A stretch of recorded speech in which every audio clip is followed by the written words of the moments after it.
बहुत ही खूबसूरती से ये निरंकारी यूथ सिंपोजियम मध्य प्रदेश छत्तीसगढ़ का संपन्न होने जा रहा है। और अभी ये कुछ झलकियां हमने देखी कि किस प्रकार 13th एडिशन ऑफ NYS और एक एक महात्मा जिसने किसी भी रूप में इसमें योगदान दिया, सेवाएं निभाई, चाहे सुन के चाहे स्टेज पे पार्टिसिपेट करके। हमने अक्सर सदगुरु माता जी से सुना है कि सत्संग में आकर सत्संग सुनना भी सेवा है। तो जिसने भी योगदान दिया, दातार ऐसी कृपा बनाए रखे कि ऐसे योगदान, ऐसे मौके निरंतर सबको मिलते रहें। सब ऐसे योगदान अपने जीवन में ऐसे जब भी अवसर मिले, सेवा सिमरन सत्संग का, कोई भी परिस्थितियां ऐसी किसी के जीवन में ना आए कि कोई भी भांजा रह जाए या चूक जाए। और अभी अब जब ये डॉक्यूमेंट्री देख रहे थे तो अगर ध्यान से देखें तो कितनी बारीक बारीक ऐसी डिटेल्स होती हैं, ऐसे पहलू होते हैं जिन पर जोर दिया जाता है। सेवाएं होती हैं जो बिहाइंड द सीन्स चल रही होती हैं। कई बार हम चाहे NYS में आए हैं या किसी समागम में आते हैं तो बहुत आसान होता है वहां आकर ये देखना कि क्या ठीक नहीं है, क्या कमियां हैं। अरे अगर इसको ऐसे कर देते तो कितना बेहतर होता, इसको अगर वैसे कर देते तो कितना बेहतर होता। पर जब अपनी आंखों से हम देखते हैं कि हम अंदाजा भी नहीं लगा सकते कि कितने समय से कितने संत सेवाओं में अपना योगदान दे रहे होते हैं। वो स्टेडियम जिसको हमने चंद घंटों के लिए जिसका उपयोग किया, उस स्टेडियम को तैयार करने में महापुरुषों ने कितनी सेवाएं, कितने घंटे, कितने दिन लगाए। ये NYS जो चल रहा है, MP छत्तीसगढ़ के कितने महापुरुषों ने, और दिल्ली से या अन्य राज्यों से जो महापुरुष आते हैं सेवाएं निभाने, और उनमें से बहुत सारे ऐसे महापुरुष हैं जो पहले NYS से निरंतर सेवाएं निभा रहे हैं। NYS के साथ स्टूडियो की टीम है। हर हमने ये जो प्रेजेंटेशन देखा कि कितनी छोटी छोटी चीजें उसके अंदर रिकॉर्डिंग होती है। और हम तो सुन रहे हैं, हमने वो एक 10 मिनट की या 7 मिनट्स की एक परफॉर्मेंस देखी, पर उसको रिकॉर्ड करने में 7 मिनट नहीं लगते। उसको रिकॉर्ड करने में कई बार 7-7 दिन 7-7 रातें लग जाती हैं। एक छोटी सी बात माइक पे सुनने में अच्छी लग रही है पर रिकॉर्डिंग में वो आवाज ठीक नहीं आ रही, तो हम अंदाजा भी नहीं लगा सकते। और ये जीवन में भी बिल्कुल सटीक बैठती है बात। सिर्फ सत्संग समागम या NYS के लिए दास नहीं कहेगा, कहीं भी हम जाते हैं तो बहुत आसान है किसी भी व्यवस्था के लिए, किसी भी इंसान के लिए, किसी भी बात के लिए ये कह देना कि ये तो मजा ही नहीं आया, अरेंजमेंट में ये कमी थी या वो कमी थी, या इस बंदे में ये कमी है, उस बंदे में वो कमी है। तो एक मूल मंत्र है कि कमी और गलतियां सिर्फ वो ही कर सकता है जो कुछ करता है। जो कुछ नहीं करता वो कोई गलतियां नहीं करता। तो अगर किसी की गलतियां दिख रही हैं, किसी की कमियां दिख रही हैं, मतलब वो बेचारा कुछ कर रहा है जीवन में, तो हमें उससे ये इंस्पिरेशन लगनी चाहिए कि मैं तो अभी सिर्फ कमियां ही देख रहा हूं, मतलब मेरे पास अपने समय को यूज करने का कोई ऐसा साधन नहीं है। मुझे कमियां ढूंढ के वो अपना टाइम पास करना पड़ रहा है। तो मैं इंस्पिरेशन ले सकता हूं कि फालतू की कमेंटबाजी, फालतू की नेगेटिविटी, फालतू की कमी पेशी, नुक्ताचीनी से मैं ऊपर उठ के कि जो मुझे इतना सुंदर जीवन सदगुरु ने बख्शा है, इसको किसी उपयोग में ला सकूं, किसी और के नहीं तो अपने उपयोग में ला सकूं। और नेगेटिविटी से ही रिलेटेड एक क्वेश्चन आंसर्स के दौरान चल रहा था कि मन में नेगेटिव विचार आते हैं, क्या करा जाए। ऑफिस प्लेस में जाते हैं तो वहां बड़े नेगेटिव लोग हैं, निंदा ना करें तो क्या करें। अब कोई नेगेटिव है उसकी निंदा करके वो पॉजिटिव तो हो नहीं जाएगा। या मन में अगर नेगेटिव विचार आ रहे हैं तो नेगेटिव विचारों से लड़ाई अगर करेंगे तो वो और उनको हम अटेंशन दे रहे हैं। किसी भी जगह हम देखते हैं, अगर कोई नेगेटिव ख्याल आया है तो चला भी जाएगा, उसको पकड़ के बैठे रहने की जरूरत नहीं है। दास ने कहीं पढ़ा कि एक व्यक्ति ना एक अंधेरे कमरे में बहुत परेशान हो रहा है कि मुझे अंधेरा तंग कर रहा है, और अंधेरे से लड़ना शुरू कर देता है कि मैं शायद इसको अपने जोर से, अपनी ताकत से हरा दूंगा। अंधेरे से लड़ाई करनी शुरू कर देता है। वो सोचता है कि मैं यहां उसको मारूंगा तो अंधेरा यहां से खत्म हो जाएगा। स्ट्रगल कर रहा है, संघर्ष कर रहा है अंधेरे के साथ। ऐसे ही हम नेगेटिविटी के साथ संघर्ष कर रहे हैं। वो भी एक सिंबॉलिक वे ऑफ सेइंग है कि ये अंधेरा है। पर जब जब उससे लड़ाई कर रहे हैं, जब जब उसको खत्म करने की कोशिश कर रहे हैं, तो हम अपने ही लूप में फंस रहे हैं। वो नेगेटिव ख्याल आया, मैं सोच रहा हूं नहीं ये नेगेटिव ख्याल ही क्यों आया मेरे मन में, तो मैंने उस नेगेटिव ख्याल को और पक्का करना शुरू कर दिया। तो वो जो इंसान अंधेरे से लड़ रहा था, उसको किसी ने कहा कि अंधेरे से लड़ने का कोई फायदा नहीं है, आप वहां सिर्फ रोशनी ले आइए, अंधेरा चला जाएगा। तो अंधेरे से अगर जीतना है तो वहां रोशनी ले आए। नेगेटिव ख्याल आ रहे हैं तो उससे लड़ाई या उससे परेशान ना होए, हम अपनी तरफ सिर्फ पॉजिटिविटी की तरफ खुद को बढ़ाएं, सतगुरु के चरणों की तरफ खुद को बढ़ाएं। और ये जीवन के हर पहलू में इसका उपयोग किया जा सकता है।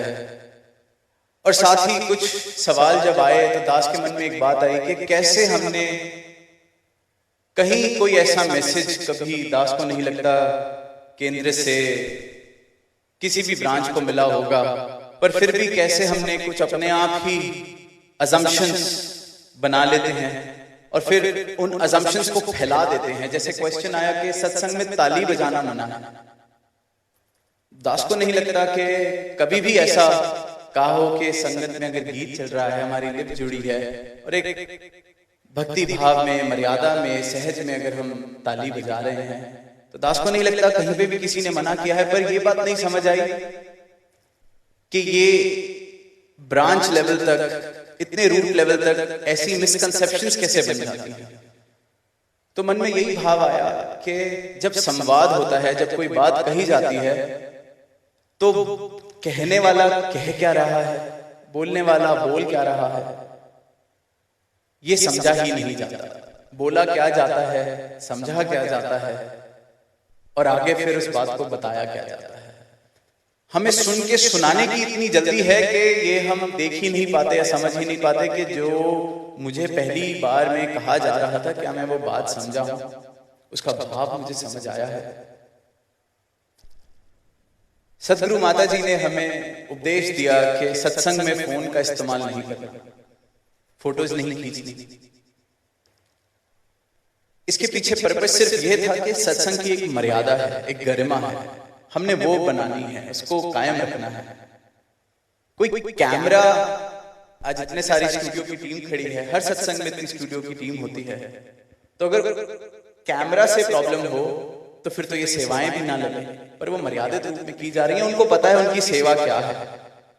अब हमने जब सतगुरु माता जी की हजूरी में समागम हम अटेंड करते हैं, तो अधिकतर दास देखता है, 100% नहीं कहेगा क्योंकि वो सत्य नहीं होगा, पर अधिकतर महापुरुष फोटोज नहीं खींचते, फोन्स नहीं यूज करते। पर वहीं किसी ब्रांच की सत्संग की फोटोज, वीडियोस यूट्यूब पे देखने को मिलते हैं, व्हाट्सएप पे सर्कुलेट होते हुए दिखते हैं। तो फिर हम बात समझे ही नहीं। बात ये नहीं कही गई कि सतगुरु माता जी की फोटो या सतगुरु माता जी की हजूरी में फोटो नहीं खींचनी, वो तो है ही है। सत्संग में फोटो नहीं खींचनी, सत्संग में फोन का उपयोग नहीं करना। तो बोला क्या जा रहा है, समझा क्या जा रहा है, भाव क्या है।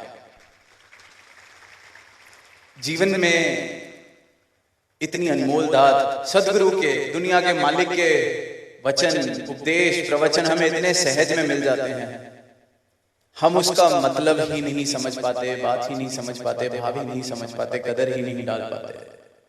कोई बात कही जा रही है, रिश्तों में भी कई बार बात होती है कि कहा कुछ था, समझा कुछ, बोला कुछ, रिश्ता खराब। तो अगर कुछ नहीं समझ आया, इससे पहले इसको आगे जाके सुनाया जाए, पूछ लें कि क्या यही बोला गया है। और अगर कहीं से घूमती फिरती बात मुझ तक पहुंच रही है, उसको वेरीफाई तो करें कि बात सच्ची है, इस बात की जरूरत है या नहीं। तो एक बहुत महत्वपूर्ण पहलू है इतना विस्तार इस मिशन का, कोई बात कही गई, और आज जब देखते हैं कि इस तरह से भ्रम फैलाए जा रहे हैं कि ताली बजाना मना है। हाँ, बात है कि विचार चल रही है, बात क्या कही जा रही है, और वहां अचानक से बिना सुने ताली बजाने लग जाएं। बात ऐसी कोई थी भी नहीं जिसपे ताली बजाई जाए। तो इसका मतलब ये है कि हम ना सत्संग विवेक पूर्ण सुन रहे हैं। दो महापुरुषों ने कहीं से उठ के ताली बजा दी, हम सब ने भी ताली बजानी साथ साथ शुरू कर दी। तो किस बात पे ताली बज रही थी, क्यों बज रही थी, ये किसी को याद नहीं, और हजारों की तादाद में हम ताली बजा रहे हैं। तो चेतन होने की हिदायत दी जा रही है। क्यों किया जा रहा है, क्या कहा जा रहा है, और फिर ताली बजानी है तो इतनी जोर जोर से मैं ताली बजाने लग गया कि सत्संग की मर्यादा ही भंग हो गई। ताली इतनी जोर से बजने लग गई कि संगत में जो महात्मा बोल रहे थे, गीत गा रहे थे, उनके बोल नहीं सुनाई दिए, सिर्फ तालियां ही बज रही हैं। भाव समझना है, बात समझनी है, कहा क्या जा रहा है, सदगुरु क्यों कुछ कह रहे हैं, क्या कह रहे हैं। विवेक का हमने जिक्र सुना पिछले 2 दिनों में, निरंतर सत्संग में जाते हैं, विवेक का जिक्र सुनते हैं। तो ये बहुत छोटी छोटी बातें, छोटे छोटे पहलू, कि किसी को अगर सेवा मिली है तो वो ऐसे क्यों करते हैं, ऐसे क्यों करते हैं। तो दास ने तब भी राकेश जी को यही कहा, और उन्होंने सबसे साझा भी की बात कि किसी को अगर सेवा मिली है, वो परफेक्शन का स्टैंप नहीं लगा दिया गया है कि ये तो अब कोई गलती कर ही नहीं सकते। फिर बताया गया कि पूर्ण तो सिर्फ सदगुरु है, और अगर मैं सिर्फ कमियां देख रहा हूं तो मुझे खुद में भी सुधार करने की जरूरत है कि मुझे कमियां ही क्यों दिखती हैं। और साथ संगत, एक कल सवाल जो था माया को लेके, सबने बड़ी खूबसूरती से उसके जवाब दिए, अपने अपने पर्सनल एक्सपीरियंस भी शेयर किए। और ये बात भी फिर राकेश जी ने कही कि जब कोई नमस्कार करता है सदगुरु के चरणों में, या अपने भवनों पे, अपनी ब्रांचेस में, या कहीं पे भी, तो हम वो सदगुरु को अर्पित कर देते हैं वो माया। फिर हम वो कहते हैं कि जहां पहला ही प्राण तन मन धन निरंकार का है, उसी भाव से उसको अर्पित किया जाता है। तो फिर उसके बाद ऐसी स्टेटमेंट्स कि ये तो साध संगत की माया है, ये तो ये है, ये तो वो है, वो गुरु की माया है। गुरु उस माया से जो चाहे वो करे, उनको जो उचित लगे वो करे। अगर मैंने कहीं ये सोचना है कि मैं जो दे रहा हूं उसका क्या हो रहा है, तो आप अपने टैक्स के बारे में पूछ सकते हैं कि मेरे टैक्स पेइंग मनी का सरकार कैसे उपयोग कर रही है, क्योंकि वहां बिल्कुल आपका राइट बनता है। और यहां जब तक ये भाव नहीं है कि मैं गुरु के चरणों में इस भाव से नमस्कार कर रहा हूं कि वो जो मर्जी करे। तो एक कहानी दास को कल शाम से ऐसा बड़ी प्रिय है दास को, वो कहानी पर लगता है कि आज सब बैठे हैं इस पारिवारिक रूप में, तो सबके साथ साझी की जाए। कहानी है, हम सब ने बहुत सारे गीत आमिर खुसरो जी के द्वारा सुने हैं, हम सुनते हैं छाप तिलक, और हर गीत अपने गुरु पर, अपने पीर पर, हजरत निजामुद्दीन औलिया, उनकी उस्तत में अपने प्रेम को जाहिर करते हुए, अपनी भक्ति को जाहिर करते हुए उनके लिए। तो एक कहानी आती है उस समय की कि हजरत निजामुद्दीन जी के दरबार में एक इंसान आता है, एक बड़ा गरीब आदमी आके उसके पास आके कहता है कि अगले महीने मेरी बेटी की मुझे शादी करनी है और मेरे पास कुछ नहीं है, और मुझे सबने कहा कि आपके दरबार में चले जाऊं तो खाली हाथ नहीं लौटूंगा, तो मैं तो बस इसी उम्मीद से आया हूं कि कुछ मुझे मिल जाए ताकि मैं अपनी बेटी की शादी कर सकूं।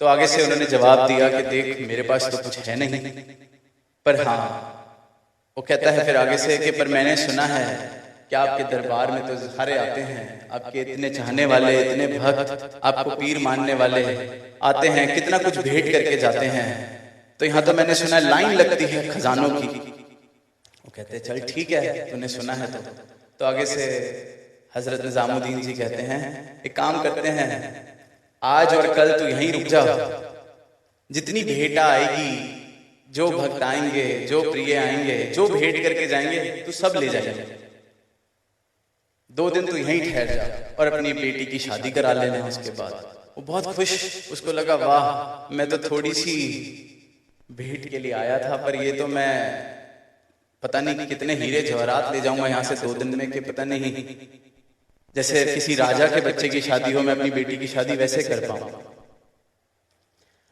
अब उन 2 दिन का हाल ऐसा हुआ कि 2 दिन में कोई ऐसा चाहने वाला, कोई ऐसा भक्त आया ही नहीं जो कुछ भेंट करके गया। 2 दिन कुछ भी नहीं। और वो आदमी बहुत मायूस, कोई अगर 2-4 आए भी तो वो भी उसके जैसे वाले, जिनके पास खुद कुछ नहीं। वो तो अपने प्रेम के लिए आए, प्यार के लिए आए, कुछ देके भी गए तो किसी के पास 1 पैसा 2 पैसे। 10 कहानी अभी कंटिन्यू करेगा, पर एक भाव है कि अगर उस दिन कोई आया भी होता जिसने लाखों दिए होते, करोड़ों दिए होते, अपने आप को पूरा का पूरा वहां भेंट कर दिया होता, वो ये नहीं पूछता कि हजरत साहब आप इस पैसे का करोगे क्या, इस माया का करोगे क्या। पर कोई आया ही नहीं। अब वो आदमी बहुत मायूस, तो हजरत साहब ने कहा कि देख, मेरे पास तो कुछ बचा नहीं देने को, एक काम कर, मेरे जूते हैं, तू ये ले जा, जितने के बिक गए कुछ तो तुझे मिल जाएगा, शायद 1 रोटी की तू अरेंजमेंट अपने सारे मेहमान हैं, सारे परिवार वाले हैं कर लेगा। अब बेचारा क्या करता, उसको कोई खास उम्मीद तो थी नहीं, ले गया। हजरत ने कहा माफी मांगते हुए कि अभी तो यही हैं, ये जूते तो ले जा और देख फिर जो बनता है तेरा, मुझे माफ करना, मैं कुछ खास तुम्हारे लिए कर नहीं पाया। अब वो आदमी मायूस है, जा रहा है अपने गांव की तरफ, बेटी साथ है, पैदल जाना था, महीने भर की उसकी यात्रा। 10-15 दिन बाद देखता है कि बहुत बड़ा उसको वहां से मिट्टी उड़ रही है और ऐसे लगता है कि कोई आ रहा है, कोई पूरा काफिला चल के आ रहा है। और थोड़ी सी और नजदीक जाता है, काफिला थोड़ा और नजदीक आता है तो देखता है वहां हाथी घोड़े, 10-12 हाथी, 10-12 घोड़े, 10-12 ऊंट, काफिला चल के आ रहा है। पास पहुंचते हैं तो वो देखता है काफिला उसकी तरफ मुड़ने लग गया है, उस इंसान की तरफ। वो कहता है कहीं मेरी तरफ ही तो नहीं आ रहे। देखते देखते पास पहुंच के कहता है कि मुझे एक बात पूछनी है आपसे। वो काफिले, जिसका वो काफिला होता है, वो उतर के आता है और पूछता है उस इंसान से, मुझे एक महक आ रही है आपके पास से, मेरे पीर की महक आ रही है आपके पास से, क्या कुछ है उनका आपके पास? क्या हजरत निजामुद्दीन औलिया के पास से होके आए हैं आप? उनकी महक आ रही है आपके आसपास से, उनके चरणों की महक आ रही है। तो वो कहता है कि हाँ, मैं 10 दिन पहले वहां से ऐसे ऐसे, और ये उनके जोड़े, उनके जूते मेरे पास हैं। आप कौन? वो कहता है मैं उनका एक तुझ सा भक्त हूँ, चाहने वाला हूँ, मेरे पिंड प्राण सब कुछ है वो, मेरा नाम आमिर खुसरो है। तो कहते और ये? कहते मैं भी, हम सब जानते हैं, इतिहास पढ़ते हैं तो वो इतनी बड़ी हस्ती थे आमिर खुसरो के, हर राज्य उनको बुलाता था, हर राजा उनको चाहता था कि वो उनके दरबार में आए, अपनी जो उनकी पोएट्री थी वो सुनाएं। हर किसी की चाहना थी कि उनको होस्ट किया जाए एज ए गेस्ट, और फिर उन पे हीरे जवाहरात पता नहीं क्या क्या वो लुटाते थे, जैसे हम फिल्मों में भी देखते हैं। वो कहते मैं तो साल 2 साल की यात्रा के बाद आ रहा हूँ, और साल 2 साल जिस जिस राजा के पास गया, जिस जिस राज्य में गया, ये सब उन्होंने मुझे दिया है, सब वो भेंट है, किसी ने हीरे दिए, जवाहरात दिए, सब कुछ दिए। पर ये सब छोड़ो, मुझे महक आ रही है कि ये जूते मुझे मिल सकते हैं, इसके बदले ये सब कुछ ले लो, ये जो मैं लेके आया हूं, ये सारे हीरे, इस काफिले पे जितना सामान लदा हुआ है, हीरा है, सोना है, चांदी है, मोती है, मैं नहीं पूछूंगा, बस मुझे मेरे पीर के जूते दे दो, क्या तुम ये कर दोगे मेरे लिए? और वो इंसान बड़ा खुश, उसको लगा मूर्ख मिला है मुझे जूतों के बदले, क्या सारी की सारी दौलत देने को तैयार है, इससे पहले मन बदले, जल्दी से इसको जूते दूं और सामान लूं इससे। अब ऐसा ही हुआ, उन्होंने जूते दिए, आशिक को जो चाहिए था वो मिल गया, पीर के अपने जूते मिल गए, और वो खुश चलते चलते 15 दिन का सफर करके पहुंचते हैं हजरत साहब के दरबार में। और हजरत साहब आगे से पूछते हैं, मिल गए जूते? तो वो कहते हैं, हाँ जी मिल गए।